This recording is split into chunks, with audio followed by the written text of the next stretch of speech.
Grava.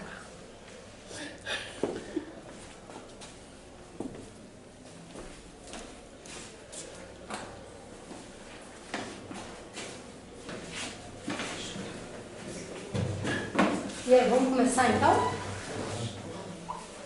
Eu li algumas coisas, eu tinha comentado até hoje Margarete, o Juí também tinha comentado, o Johnny. Eu li algumas coisas que vocês comentaram, acho, bem legais os comentários. Ah, Um Clécio. negócio Clécio, né?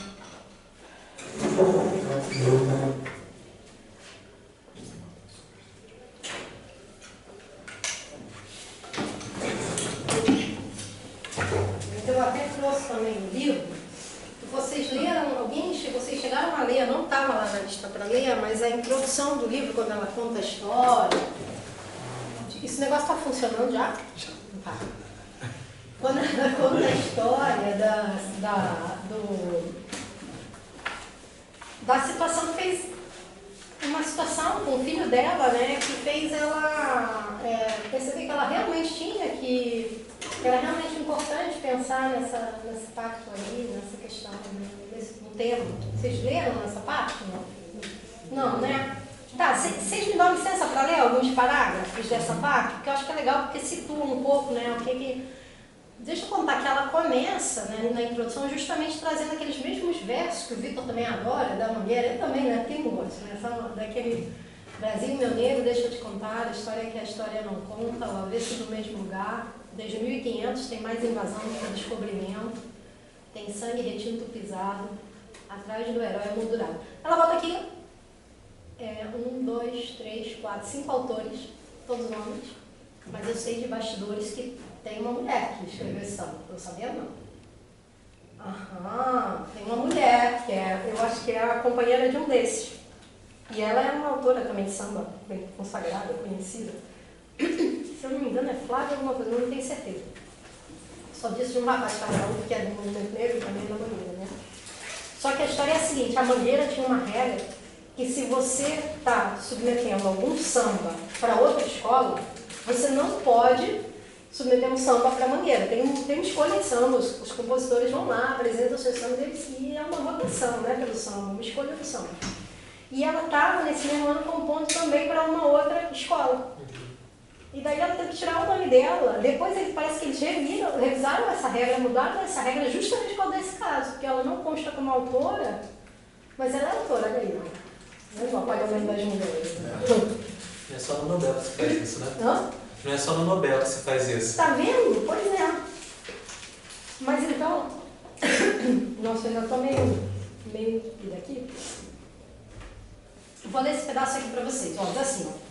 Certa vez, quando meu filho Daniel Teixeira tinha 10 anos, chegou em casa muito irritado, dizendo que não voltaria à escola, pois não queria participar das aulas de história sobre a escravidão. O responsável por aquele comportamento era um colega de sala branco que, enquanto voltava para casa com o Daniel, apontou para alguns garotos negros limpando para-brisas no semáforo em troca de algumas moedas e disse, de maneira debochada, aqueles meninos também são descendentes de escravos, é uma vergonha, né? Ao ouvir esse relato, eu fiquei em silêncio, matutando. Naquele dia dormi atormentada, mesmo depois de uma aula de história, em que o tema era escravidão, o menino dizia que era uma vergonha ser descendente de africanos escravizados. Mesmo depois de ouvir sobre as violências e os abusos incessantes sofridos pelos negros, de ver retratos de navios negreiros abarrotados de seres humanos em condições brutais, com o corpo marcado a ferro, de ler que o trabalho que exerciam ao chegar ao Brasil era forçado, o garoto branco disse que ser negro era motivo de vergonha. Daniel não poderia acreditar naquilo. Por isso, no dia seguinte, decidimos fazer uma lista, incluindo os feitos, tanto dos escravocratas quanto dos escravizados pelo nosso país. O lado dos escravocratas incluía a expropriação de trabalho, violência física e psicológica, estupros, invasões, exploração de recursos naturais e tantas outras barbaridades. Já do lado dos escravizados, era bem curto. Vieram à força a um país desconhecido para trabalhar sem remuneração, produzindo riquezas para o colonizador em troca da própria vida. Não havia por que se envergonhar de ter antepassados escravizados. Ao contrário, apenas ter orgulho do que construíram apesar das adversidades. Daniel ficou mais tranquilo, mas eu não. O colega de sala do meu filho não conseguia perceber que, enquanto branco e com comentários daquele tipo, ele perpetuava um estigma muito antigo, que desde cedo cria diferenças e hierarquias nas narrativas sobre negros e brancos. O menino não via que eram pessoas do grupo racial a que ele pertence, branco, que haviam protagonizado a escravidão dos negros. E isso sim poderia ser motivo de vergonha. Então, assim, aí depois ela fala um pouco mais, ela fala de outros casos. Essa introdução é bem legal porque você percebe um pouco o sentimento que a moveu, né? E eu acho que uma coisa muito importante do trabalho dela é justamente isso de tirar das sombras o papel do branco. Né? Porque o branco sempre fica com esse negócio universal, né? E o negro é o único racializado.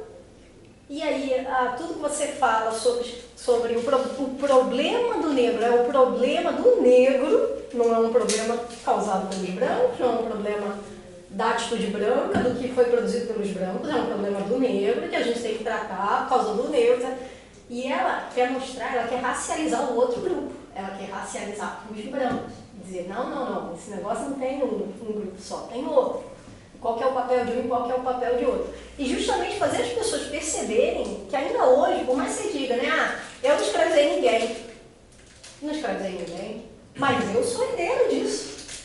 Eu sou herdeira disso. E na minha história de vida mesmo, tão distante, ainda tem um monte de privilégio, né, porque é uma questão passiva, você não precisa nem concordar, querer, desejar, não, você automaticamente é privilegiado em uma série de situações. Então você tem participação nisso, então eu acho que, e com essa ideia da branquitude, isso que eu acho que é uma coisa realmente muito importante desse trabalho. Ela olha para esse lado, olha para o papel do branco, olha inclusive para a dificuldade do branco de tratar do problema do racismo, porque tipo, não, isso não é uma coisa comigo, entende? Né? Então, enfim. Mas vamos lá, vocês podem, eu tenho um videozinho para botar em alguma hora, a gente pode colocar depois, mas vocês talvez tenham comentários já que querem trazer, né?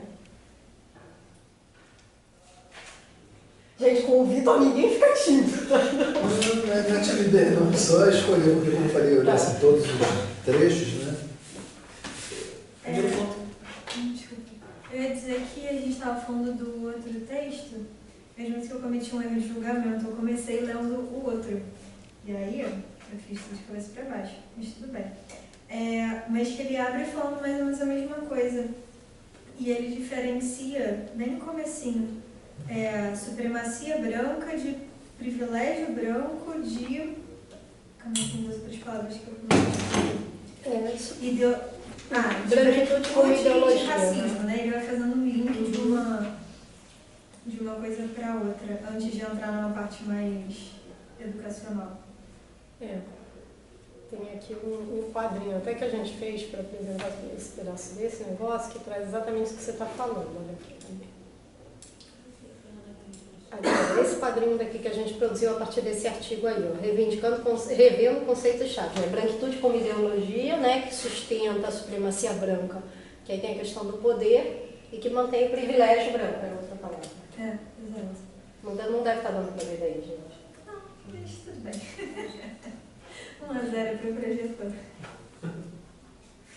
Eu estava lendo também, infelizmente não tive tempo de ler muito texto, não. Mas estava lendo que esse é um pacto, né, não falado, não revelado, mas você percebe se no dia a dia mesmo que a pessoa realmente usufrui desse privilégio. Né? Então, assim, por exemplo, numa entrevista de emprego, a pessoa já conta que aquele ali olha os demais e já olha como uma vaga minha, né? Porque, infelizmente, meu irmão até uma vez me contou um caso, que foi na empresa de um amigo dele, chegou uma menina negra que falava diversos idiomas, super bem preparada, e tinha uma outra branca. Aí o meu irmão falou, não, com certeza ele vai escolher a negra. Não, ele escolheu a branca. E aí meu irmão falou assim, mas como? A outra era infinitamente melhor.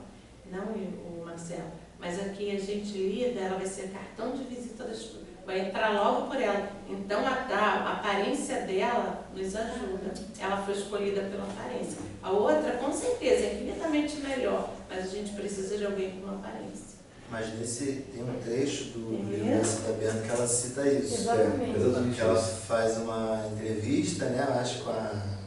Até anotei aqui, né? Esqueci o nome da menina. A profissional. Tem outro nome, Moena, eu acho. Isso. Profissional da responsável pela seleção de profissionais, que ela diz isso. Até eu reproduzi o que ela falou, né? Na fala dela. Dizer que eu não tenho preconceito é mentira, mas se for uma pessoa que eu acho que conhece o trabalho, que tem competência para aquele cargo, eu não vou ter nenhum tipo de problema. E o preconceito que eu falo seria mais assim, em termos de convívio, muito estreito, talvez, sabe? Mas ela atenta para essa situação de que as pessoas que estão nessa posição de escolher outras para determinados cargos, carrega, né, todo o seu preconceito, toda a sua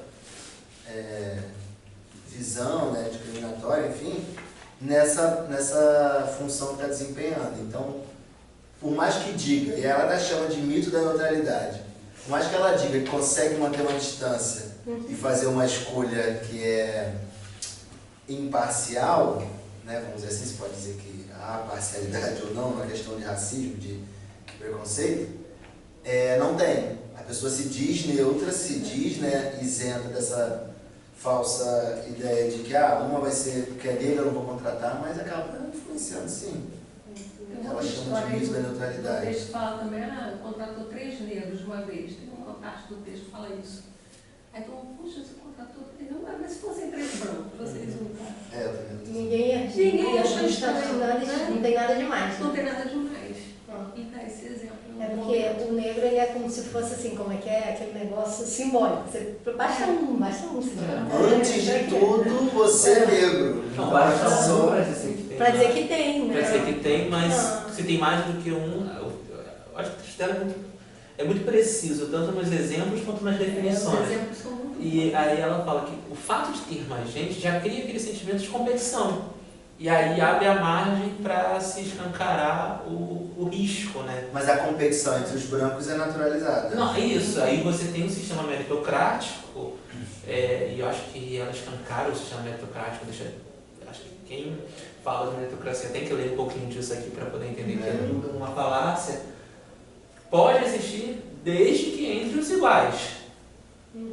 E assim, não meritocracia, a competição ela é justa desde que todos têm o mesmo perfil, né? Isso.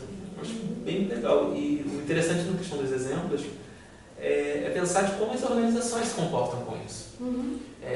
Então, um exemplo pessoal, eu trabalho numa empresa chamada, acho que todo mundo conhece, a Odebrecht.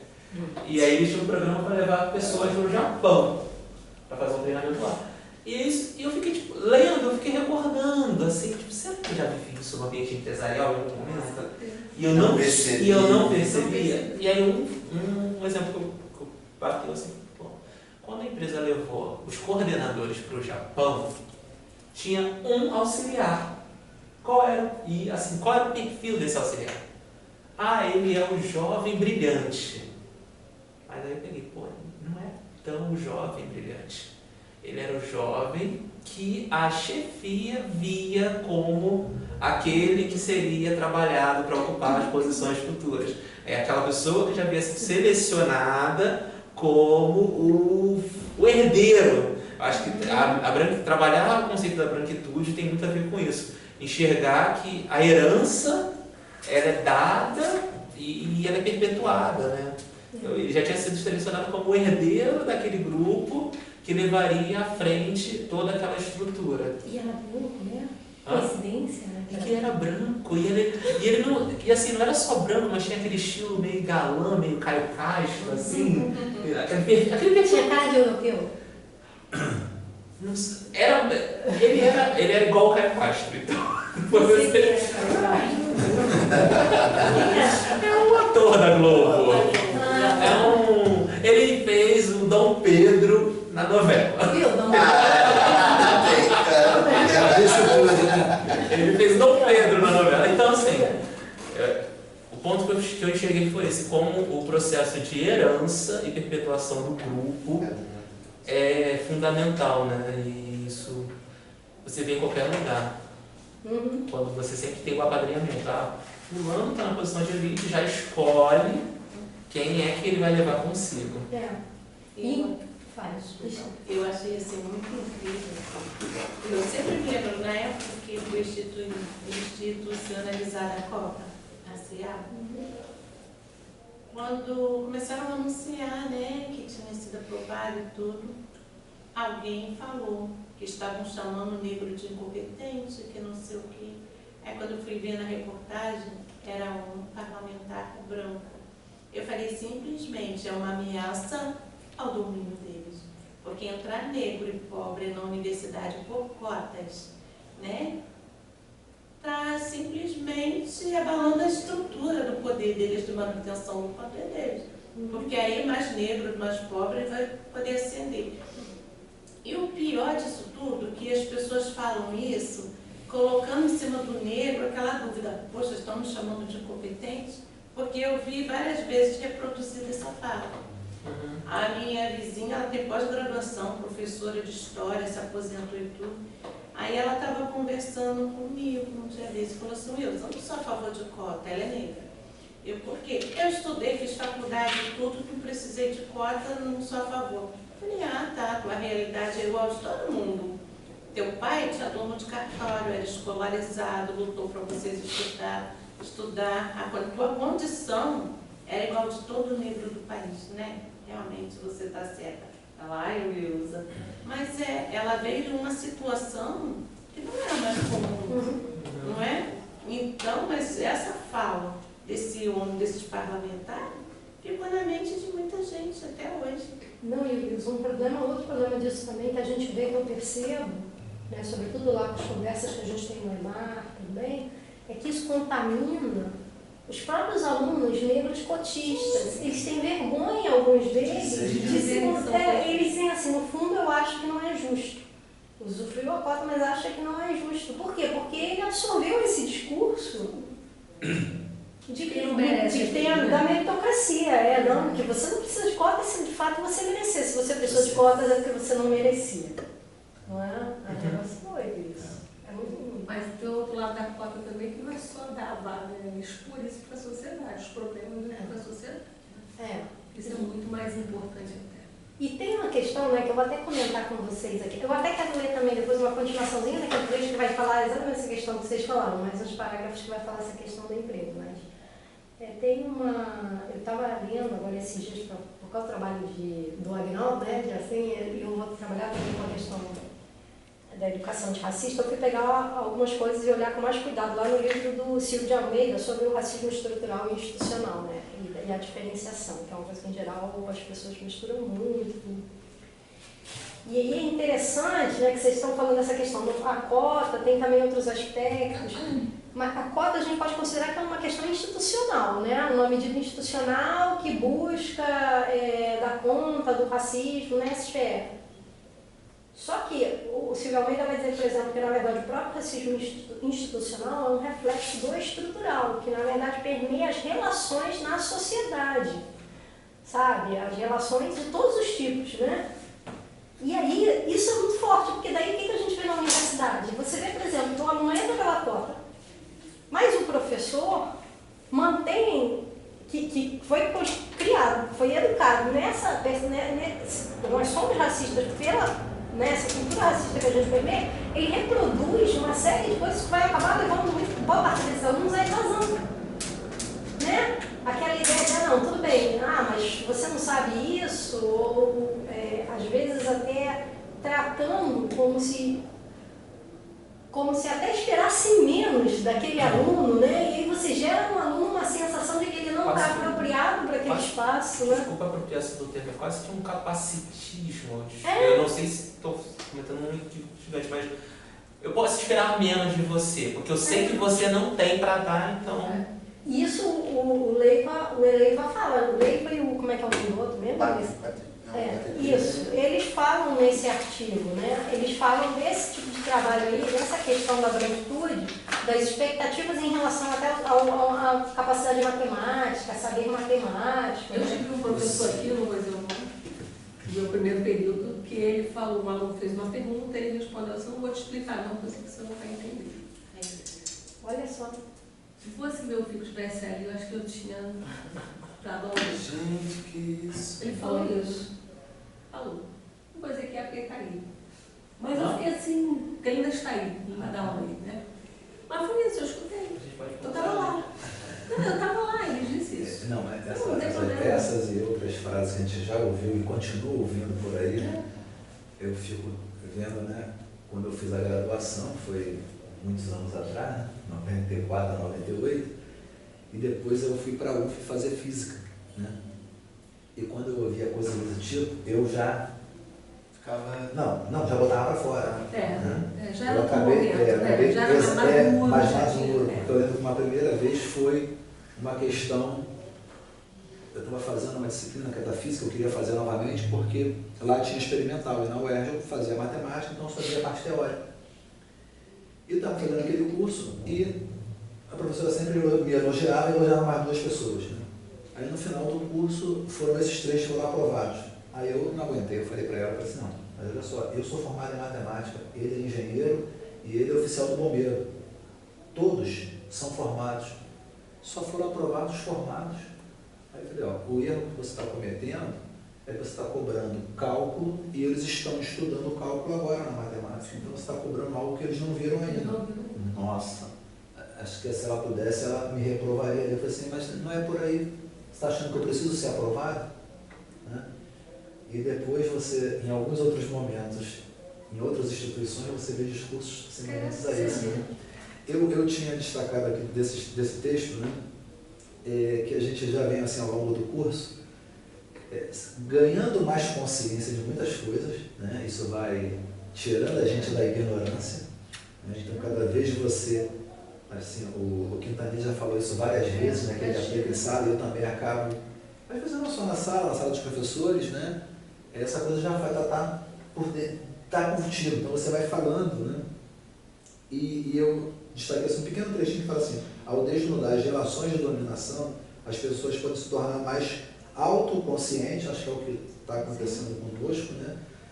Daquilo que as torna preconceituosas, porque nós temos os nossos preconceitos. Né?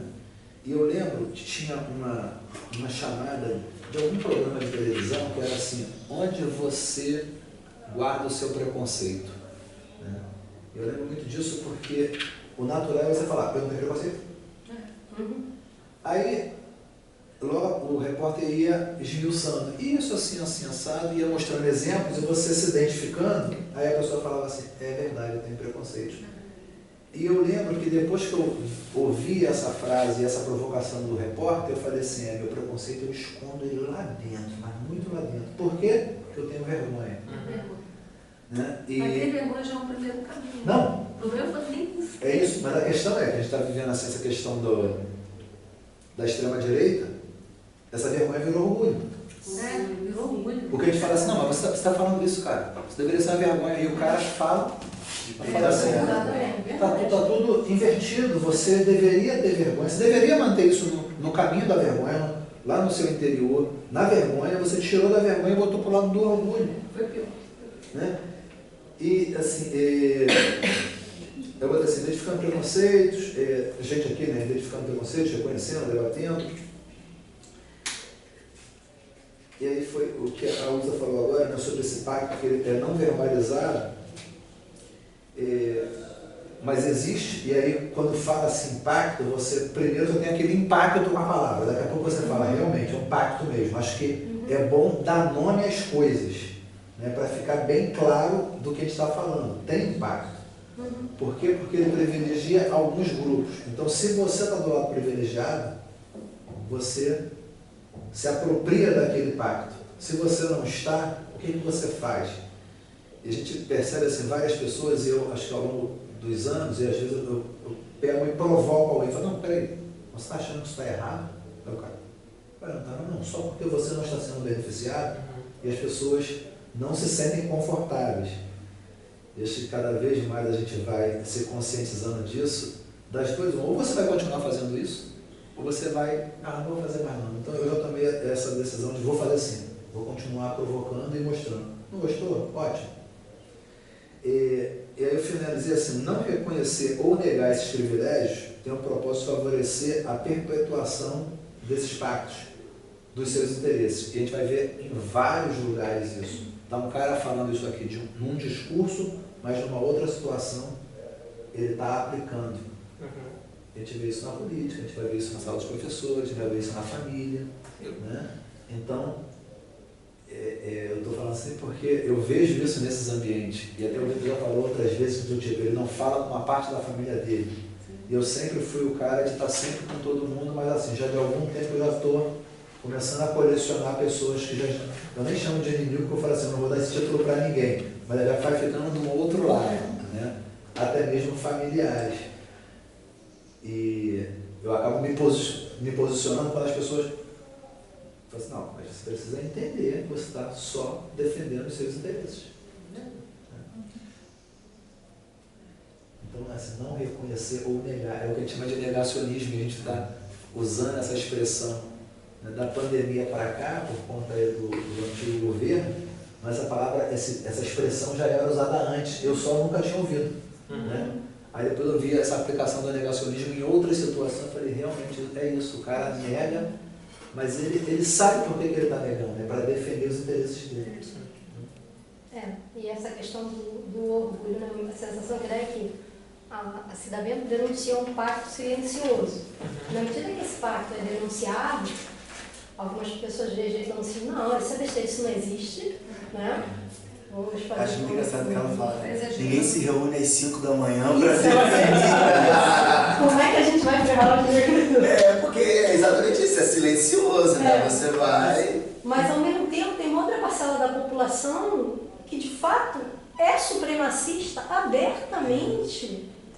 O movimento no mundo todo agora. Mas a gente é superior mesmo, ponto final. Eles não se reúnem às 5 da manhã, eles estão se reunindo em Balneário Camboriú. Exatamente, agora. O movimento no mundo todo com essa ideia agora de ataque, de perseguição aos imigrantes, que não é só nos Estados Unidos com Trump, agora na Europa. Então assim, é isso, a gente tem uns que batem no peito e falam sou supremacista mesmo, não quero, e tem outros que ficam nesse pacto silencioso que não se reúnem, mas estão se reunindo também. O que está acontecendo hoje, por exemplo, ali na Palestina também, cara, aquilo não tem outro nome, que não seja supremacia, que não seja genocídio, não tem outro nome. Já tem denúncia de mortes por fome. Se você chega ao ponto de um cerco, a um conclave, e que pessoas estão morrendo por fome... Não, e agora por bomba. Não, assim, por bomba você pode dizer que é guerra, mas não tem a tipificação de... Mas a tipificação de crime de guerra, quando chega ao estado de fome, ontem aí já é... Tem uma questão de impedida de chegar. Tem uma Então, questão... aí é crime de guerra. Aí já é crime de guerra. Mas é um genocídio, assim, e tem até uma coisa que eu tinha feito, mas não está aqui não agora. Está aí no computador, mas não está aberto. Uma apresentação em que eu estava falando da questão antirracista, foi na época que teve, não sei se vocês viram, aquela Loprete, lá da Globo, justificando na época, porque começou a se falar, uma das coisas que começou a chamar a atenção do mundo era que a taxa de crianças, a quantidade de crianças mortas era muito grande. E aí a justificativa dela é porque eles têm mais filhos, eles têm muitos filhos. Gente, isso é eugenia, entendeu? E aí tem uma matéria em que uma pessoa, um cara que é um pesquisador que trabalha com demografia, tudo falando, não, esse argumento é furado, porque em guerras, a questão demográfica, ela não é respeitada. Quem morre nas guerras, ele dá um exemplo lá da Ucrânia, quem morre nas guerras são os soldados. Se é uma guerra, você não tem essa mortandade proporcional às faixas etárias na população, a não ser que seja um genocídio. E aí ele até fala como acontece nas comunidades negras no Brasil. Entendeu? Isso não é guerra, isso é genocídio. Entendeu? É muito doido, assim, né? Mas as pessoas sustentam por quê? Por que você não pode falar? Muita gente, vezes, quando alguém compara o genocídio que houve na África, no Congo belga e Namíbia, tudo, você compara esses genocídios com o Holocausto, aí dizem que você é antissemita. Na verdade, morreu mais gente na África. Né? Não, por quê? Porque genocídio é aquele negócio que acontece quando o branco é morto. Se for negro, não é genocídio. Se não for... Nos Balcãs teve um genocídio. Pois é. É aceito. É muito doido doido isso. Mas as pessoas seguem hoje em dia, e aí a gente tem gente até na esquerda, que como Israel, não, mas é Israel, não, mas são judeus. Não, você é antissemita se você falar qualquer coisa, não é? É doido. E eu falo assim, como descendente de judeu, assim, ó, o vô veio da Polônia, fugiu, foi o único sobrevivente da família dele. Todos os outros morreram lá. Eu imagino onde ele estiver hoje, ele deve estar se envergonhando lá, ele deve estar se retorcendo, porque não acredito que tivesse, entende? É muito doido. Enfim, eu vou ler mais um pedacinho aqui, tá? Que depois eu vou colocar aí o vídeo, se vocês quiserem, pra gente ver. Mas esse pedacinho que tem aqui, que vem depois daquilo que eu estava falando da história do filho, né? Ela continua assim, ó. Nessa mesma época, eu trabalhava como psicóloga organizacional. Mas vocês sabiam que ela foi professora antes de ser psicóloga? Sim, ela falou um trechinho. Ela saiu antes, né? Antes de enlouquecer. Pois é. Meu caso... Você está dizendo. Nossa, batendo prato, né? Meu cargo me permitia ver como esse imaginário sobre brancos, expurgado, lavado de suas dimensões negativas, por exemplo, do seu lugar de descendência e herança escravocrata, impactava a área dos recursos humanos. Não era preciso ter uma lupa para perceber que o perfil de candidatos considerados adequado para as posições mais elevadas na hierarquia das instituições, ou cuja imagem representava a organização, era sempre de pessoas brancas. Embora a população negra seja majoritária entre os pobres e desempregados no Brasil, não há como negar o contingente populacional branco que compõe o imenso grupo das pessoas sem empregos no país. Além de brancos, fazem parte da população que mora fazerem parte da população que mora nas favelas. No entanto, é fundamental observar que, nos altos postos de empresas, universidades, de poder público, enfim, em todas as esferas sociais, temos, ao que parece, uma cota não explicitada de 100% para brancos. Esses lugares de alta liderança são quase que exclusivamente masculinos e brancos. Quando trabalhava como recrutadora de pessoal, vivenciei diferentes situações em que essa preferência por brancos ficava evidente. Por exemplo, no processo seletivo para a vaga de secretária num banco, enviei 2 mulheres negras para a entrevista inicial com a chefia e recebi uma bronca por telefone do contratante. Não te disseram que neste banco não se contratam negras como secretária? Perguntou ele, que não sabia que falava com uma pessoa negra. Não, ninguém me havia dito. Com o tempo entendi. Secretárias, aquilo que vocês estavam falando ainda, foi o Wilson que falou, né? Secretárias são o cartão de visita da empresa. A primeira pessoa que um cliente vê ao chegar. O banco não queria que seus clientes fossem recepcionados e acolhidos por mulheres negras, mas sim por brancas. Fui recrutadora, chefe de seleção e executiva de RH, algo raríssimo para uma mulher negra naquela época. Construí uma carreira como especialista em processo de seleção e vi cenas como essa se repetirem incontáveis vezes. Eu mesma vivenciei repetidamente o fenômeno de recusa recorrente na busca de emprego, o que me causava dor, dúvidas contra a minha própria competência e insegurança quanto ao futuro profissional. O que vocês estavam falando, né? Eu trabalhei numa empresa de 35 anos, então eu vi várias diretorias mudando, né? 35 anos. Eu não me lembro de nenhum diretor negro, nenhum chefe de departamento. Não me lembro. Ontem, eu parei de pensar para ver se eu lembrava de algum. Não lembro. E não é que não tivesse medo, tinha, porque era concurso. A gente já estava com concurso, tinha. Mas não acendiam, não chegavam na direção. E uma outra coisa que eu passei também, eu acho que eu já até falei isso com alguém aqui, que eu fiz um concurso para a Brahma, onde eu fiz 30 anos atrás. E na prova objetiva, eu tirei o primeiro lugar e o rapaz tirou o segundo. Fomos para a prova técnica. A prova técnica ia conversar com uma pessoa de lá, não, um técnico de lá. Ele só me fez 2 perguntas, se eu queria casar, se eu queria ter filhos. Jura? Juro. Só avisou comigo. E eu não fiquei na vaga. Ficou o rapaz. Você Foi as respondeu que 2 sim? únicas perguntas, eu falei sim. Já era. Já era. Eu não tinha maturidade, entendeu? Eu também já fiz Eu uma não entrevista tinha de maturidade, emprego o que eu esperava. Mas no é futuro, porque eu falei que eu queria casar. era mudar e tomar muito. Não, mas assim, Renata, assim, isso é interessante. Mas Se você também, estiver mas não- consciente do que você está fazendo e for frio, você passa, fala assim. Eu lembro, eu adolescente, era isso, eu estava fazendo uma entrevista, então a dinâmica de grupo, eu falei assim, tá achando que eu sou idiota? Eu vou responder tudo o que você quer saber.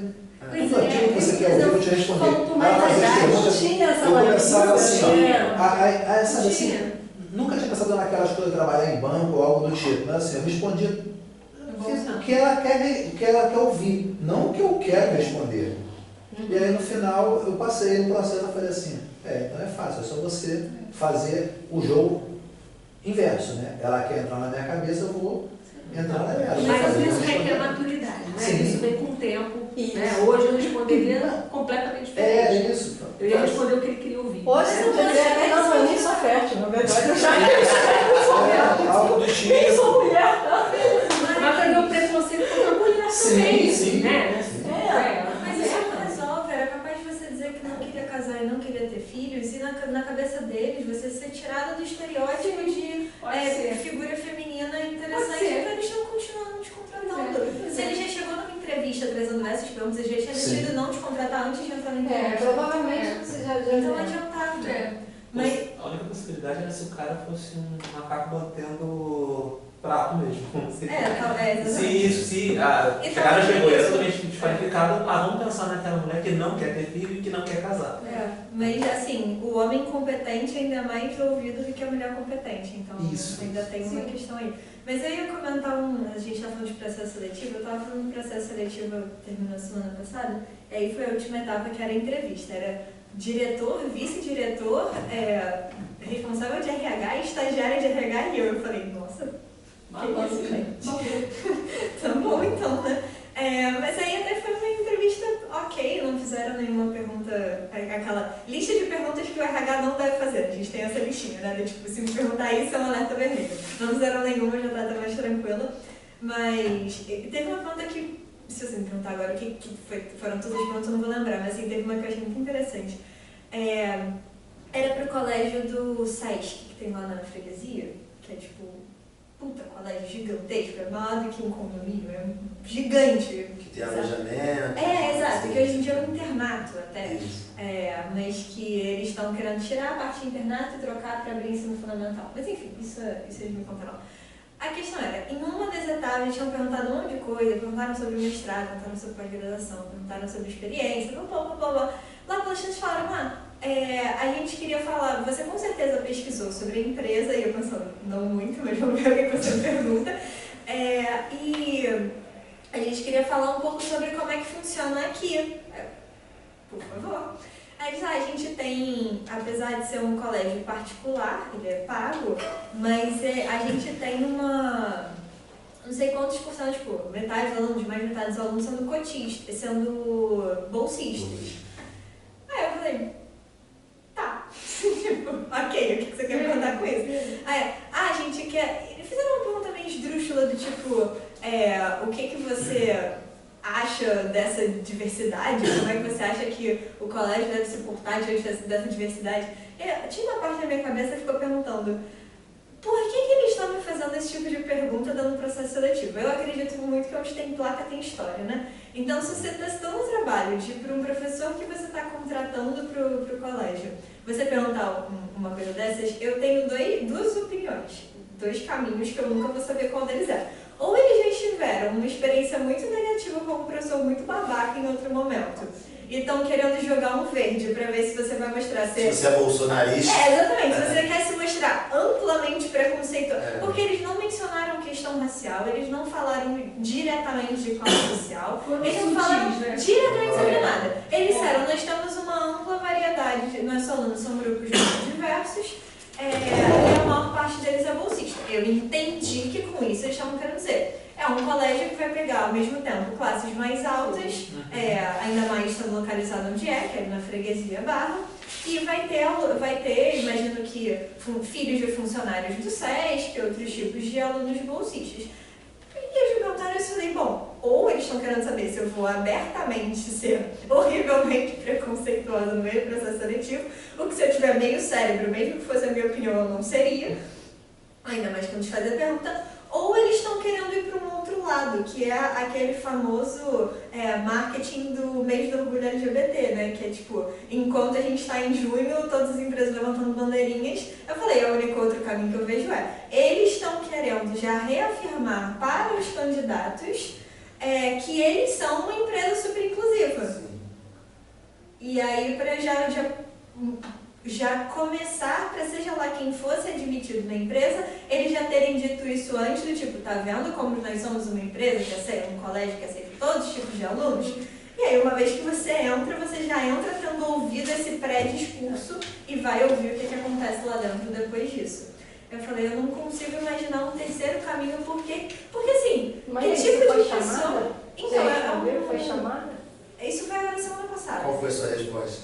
Também fiquei curioso. Qual foi a estratégia que você usou? Eu falei, gente, a minha primeira resposta foi, eu não sei o que vocês querem que eu diga sobre isso, tipo, mas eu não ia dizer isso abertamente. Aí, enfim, gente, fala essas coisas meio que você fala em entrevista, que são aquelas verdades gerais que... Difícil de ser. Exatamente, porque eu não entendi onde é que eles queriam chegar, eu falei também, vamos por um caminho neutro, né? Você tá jogando um caminho esquisito, eu vou te responder de maneira esquisita. Falei que eu acho que todo mundo falaria, né? Tipo, que é legal que seja um colégio que tem diversos alunos, que sempre que você vai planejar uma aula, você tem que planejar pensando no grupo de alunos que você está recebendo, que alunos não vão aprender todos da mesma maneira, que você tem que saber o background dos alunos para poder montar as suas estratégias, que tem tipos de exemplos, de argumentos que vão funcionar melhor para alguns alunos, não vão funcionar para outros, que o professor tem que ser adaptativo, enfim, isso tudo que a gente sabe, porque sabe. Não, mas eu acho que aí tem um erro de achar que todo mundo... Todo mundo deveria ser. Exatamente. Em algumas situações o óbvio tem que ser dito. Exatamente. Aí eu terminei aquela entrevista pensando, se eles estão querendo realmente usar isso como motivo para afastar quem não passa do psicotécnico nesse sentido, né? Tipo, você não vai levar um psicopata pra dentro dizendo que é a favor que só a elite estude, tudo bem, se você responde isso, provavelmente você vai ficar preocupado. Essa questão, Renata, se você pensar no que está aí mesmo no artigo do Leila e do Zátrio, você vê que boa parte dos professores talvez já cheguem, mesmo tentando parecer inclusivo, mas já pressupondo que o aluno bolsista sempre vai ser mais fraco, em particular se ele for negro, se ele for pobre, entendeu? Daí então, e aí a pessoa já vai, não, mas a gente tem que tomar cuidado, eu sei que a gente tem que ter, dependendo da forma como você se propõe, inclusive a ser inclusivo, você já mostra preconceito, você já mostra, então, eu não sei até que ponto eles estavam sendo minuciosos ou que eles só estavam jogando um verde. Mas eu achei uma pergunta tão sem propósito. Ou talvez fosse um propósito tão óbvio que dá a volta, né? Uma coisa Deus, tem placa de história. Você entender qual era o objetivo deles com Uma a coisa de experiência ruim, Ruim, sem coisa eu queria te contar. Quando eu estava na universidade, os professores estavam no bandejão, todos nós, os alunos, juntos na mesma fila. Alguns professores, eles estavam falando que a universidade tinha caído muito em padrão por causa das cotas. Então, eles podem ter tido experiência. Podem, com certeza. E esse texto aqui, por exemplo, uma coisa que me chamou a atenção, que eu nunca tinha pensado, é como é que às vezes a própria, quando você monta assim, propostas para recuperação, as salas especiais, trabalhos complementares, muitas vezes só o fato de você ter que fazer essa separação, de você achar que tem que fazer essa separação, já gera uma carga sobre os alunos que vão estar ali, que em geral são os alunos justamente negros ou, enfim, que não tiveram aquele acesso, né, a uma escola mais cara, ou, né, Isso é bem uma coisa de escola americana, né? Eu não sei, eu não acho que a gente tem muito isso aqui. Não é muito o perfil da escola brasileira. Mas no Brasil a gente tem uma outra coisa, que são que está voltando à moda em algumas escolas, que são as... Quadro de honra. Não quadro de honra, mas as séries, as turmas, né? A turma A, a turma B, a turma C. Então, isso era uma coisa muito década de 80 Mas e que tá voltando. Tinha turma especial. Ah, é? Porque eu sei que o Pedro II tem isso. Então, mas assim, isso está se tornando cada vez mais comum no elite, que tem se tornado a escola de massificação do problema. Tem Elite em qualquer esquina agora do Brasil. No Rio de Janeiro, pelo menos. E no Elite tem isso. E aí o aluno que está na turma dele, lá embaixo, se ele for um destaque, ele é logo alçado para outra turma e quem sabe um dia ele vai para a turma Irita E tem esse negócio dos numa unidade de quadros. prestígio. E tem quadro de premiação para alunos melhores e tudo, está tendo essas coisas. Na escola da minha filha não tem essas coisas, as turmas não são. Mas o que eles têm sim é recuperação toda segunda-feira. Os alunos quando estão. Isso assim, é uma coisa que eu sempre considerei boa, porque a ideia deles é que eles não devem chegar no final do ano e dizer agora o aluno foi reprovado. Então, ao longo do ano, se a professora percebe, né, Fundamental 1, que algum aluno está com dificuldade em alguma coisa, fica naquele tempo extra na segunda-feira na recuperação. Aí Mas fica quem quer ou a professora indica para ficar? Fica com a professora da turma fazendo um trabalho de recuperação. Mas quem quer ou quem ela indicou? Essa Não, aí ela é indicou. E aí, quando eu vi isso aqui, o que eu pensei foi, não, eu sempre tomei isso como uma coisa boa. Porque o ruim é a professora chegar no final da dizer, não, seu filho não aprendeu. Mas se ela, na verdade, já te avisou, olha, percebi que a sua filha está com dificuldade aqui num conteúdo que foi visto, então a gente gostaria que ela ficasse na próxima segunda-feira para a gente trabalhar um pouco mais esse conteúdo. Ótimo, também acho. Mas aí me veio a pergunta depois de eu ler isso aqui. Quem são os alunos que estão ficando? Será? Eu não sei realmente, mas me veio a pergunta. É uma ferramenta que não é por si só, como a maioria dos ferramentas, não é nem boa nem ruim. Depende da forma que é aplicada. Mas quando você tem. Mas assim, depende do critério. Não, a ferramenta é boa, mas qual é o critério? Porque se for um critério meramente subjetivo, a professora passou o conteúdo e percebeu que certos alunos não tinham entendido, e aí indica. Porque, tá, mas aí ela pode ter que olhar, como os textos deixaram muito claros. O aluno que ela supostamente acha que não aprenderia, ela vai dizer que não aprendeu. Mesmo que o aluno tenha entendido mais ou menos, exatamente. mas o critério dela é esse. Eu acho que você tem isso como uma coisa para eventualmente, numa situação legal. Agora, se você tem sistematicamente os mesmos alunos sempre ficando, né, que eu não sei se acontece isso, talvez aí o que a professora precisa rever é a prática dela na sala de aula e não colocar no horário complementar, entendeu? Como se fosse um castigo, né? Ou como se fosse você é mais fraco, então você precisa, né, de um olhar, né, entendeu? Eu fico pensando contra isso, porque eu tenho uma turma que assim, uma turma que eu falo, gente, pode estar chovendo canivete, eles estão lá, sabe? E eles gostam muito de estudar, então. Só que tem uma turminha que senta lá atrás, que eles têm muita dificuldade para assimilar, aprender. Aí chega no conselho de classe, como a turma é maravilhosa, eu falo, gente, tem muita gente ali que precisa de mais atenção. E eles vão passando despercebido, e os professores não estão nem aí para eles, porque só foca naqueles que são melhores, né? Que aprendem com mais facilidade. Aí chega no final, é muito fácil. Eles são horríveis, vão reprovar. Tem professor que fica com raiva de mim, que depende de mim. Às vezes tem que reprovar 3 disciplinas para reprovar. Está reprovado, não está? Não, eu fiz trabalho paralelo com eles, eles passaram. Entendeu? Porque aí eu fico pensando, onde também uma sala dessa também, em certos casos, também não seria útil. Não para taxar aquele, mas tem aluno que não acompanha a velocidade do outro. E ele acaba sendo atrapalhado pelo outro, que é muito mais rápido. Exatamente. Eu tenho essa turma que eu tenho muita preocupação. E dosar isso não deve ser fácil. É muito triste. O aluno que aprende rápido. Você olha assim, às vezes, a aflição Pois é. no olhar do aluno. E se fosse só comigo, né, eu dou 2 disciplinas, raciocínio lógico e matemática. Mas você pega o mapão, eles estão ruins com todos os professores. E os professores culpam o aluno, culpam esses alunos. Eles não querem nada, eles não sabem nada. E isso, eles falam que eu sou a professora boazinha. Eu falo, gente, não é. É você considerar a dificuldade dos outros, o contexto de vida. Tem aluno que trabalha, chega cansado, entendeu?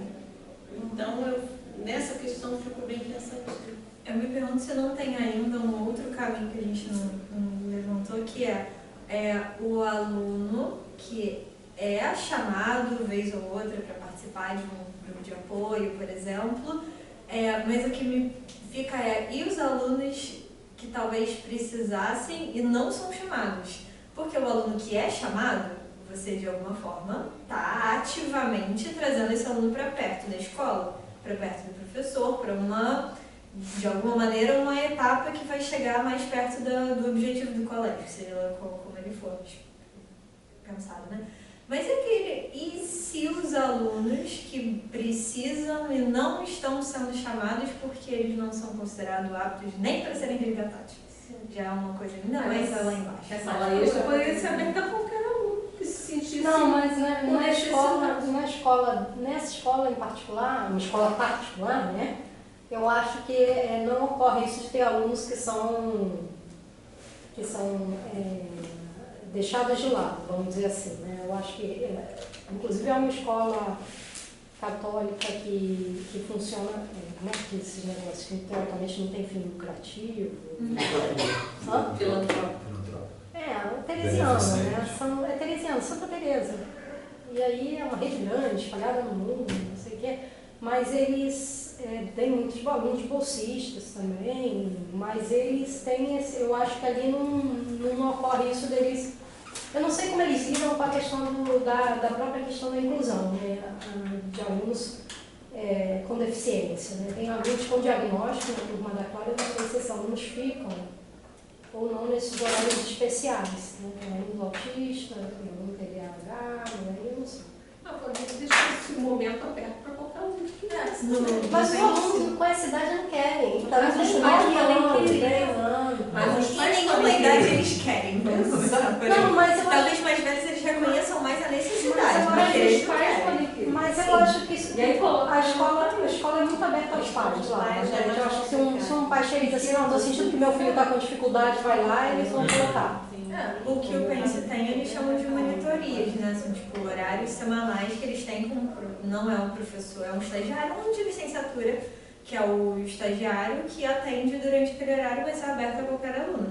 Mas a gente, como professor, pode chegar para os nossos alunos e dizer, pô, eu vi que você teve muita dificuldade com o dever de casa, o que você acha de vir essa semana na monitoria? Tipo, dar uma incentivada. Mas não necessariamente, tipo... Não pode obrigar. Não pode obrigar, exato.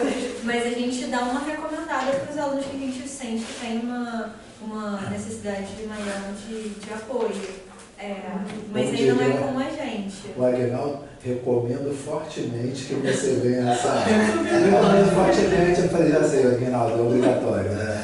Ó, vamos fazer o seguinte, como gente. Foi orientada pelo Aguinaldo para fazer. Vocês querem ver agora o documentário, sessão de cinema agora ou depois do café? Como é que vocês preferem? Vamos fazer a sessão de cinema? Aí não sei como é que a gente vai fazer com a câmera. O negócio aqui não funciona. A gente pode pausar, entendeu? E depois eu mando o vídeo, né? Não, ele girar ela pra cá sempre ou não? Não, pausa. Pausa e depois ela disponibiliza o vídeo no... Melhor. Entendi. Aliás, eu tenho que deixar aqui, ó. Vai fazer o corte. Então, como eu estava falando, acho que eu contei para vocês na minha cabeça também, você não tinha falado. Acho que eu estava falando, não sei se todo mundo já tinha chegado, porque esse vídeo é um vídeo que quando estava lendo aqui, relendo para essa aula, né, revisando aí meu fichamento, tudo do livro, eu fiquei com esse vídeo que eu vi há um tempo atrás, me veio muito na cabeça. E eu disse, caraca, tem muita relação, eu vou olhar aquele vídeo para ver se eu levo amanhã hoje, né? Aí eu fui olhar o vídeo e vi que ele tinha sido produzido pelo próprio CERT, que é essa instituição que a Cida Bento conduzia, e que ela, pessoalmente, criou o argumento e também fez toda a consultoria, fez toda a parte ali de avaliação da questão étnico-racial. Teve uma outra pessoa, acho que é Joel Zito, que fez o roteiro e a direção. Mas é um vídeo, um produto dela também, então aí eu achei interessante. Isso não é à toa que quando eu estava revendo, esse vídeo me veio na cabeça. Não é coincidência. Não é coincidência. Bom, vou procurar aqui. Você já desligou ele? Pode ligar agora.